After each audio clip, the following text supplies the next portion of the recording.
Les réactions de l'organisme à une contamination. Au cours de cette vidéo, vous découvrirez les éléments qui permettent à notre organisme de se défendre contre les microbes. Lorsqu'un patient se rend chez son médecin avec certains symptômes, il est possible de vérifier si cela provient d'une infection ou tout simplement d'un autre type de maladie comme des cancers ou des maladies génétiques.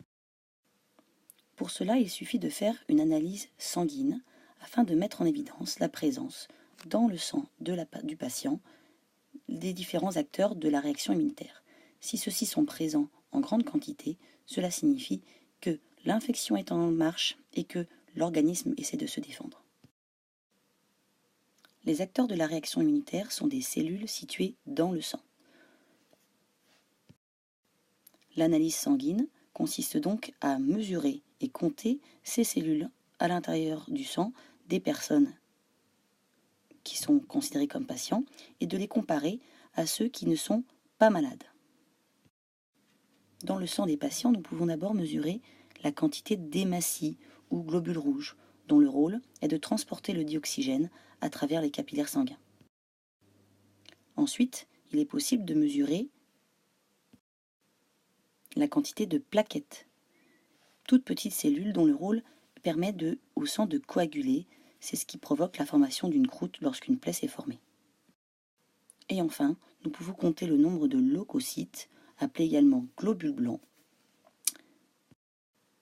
Dans l'analyse sanguine de ce patient, nous constatons que le nombre de globules rouges correspond tout à fait à la norme des individus non atteints, non malades. Il en est de même pour le nombre de plaquettes, qui intervient bien et qui est bien compris entre 150 000 et 400 000 comme indiqué ici. Néanmoins, on constate que le nombre de leucocytes, donc les globules blancs, sont beaucoup plus élevés que la normale. Ils dépassent largement le nombre de leucocytes chez un individu non malade.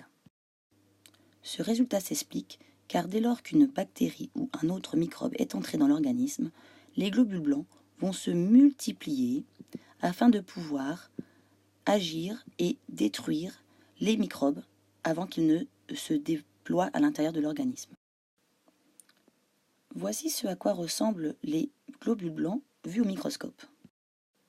Sur cette préparation microscopique observée à un fort grossissement, nous pouvons voir les hématies, autrement appelées globules rouges, ainsi que les différents types de globules blancs qui existent. Il existe deux types de globules blancs, les phagocytes d'une part, les lymphocytes d'autre part. Les différents types de leucocytes, de globules blancs, se différencient non seulement par leur forme, mais également par leur rôle. Ces deux types de leucocytes vont se partager un certain nombre de rôles. Parmi ceux qui sont connus, nous avons certains leucocytes dont le rôle va être de détruire une cellule infectée, d'autres vont fabriquer des anticorps, et enfin certains vont absorber et digérer les microbes.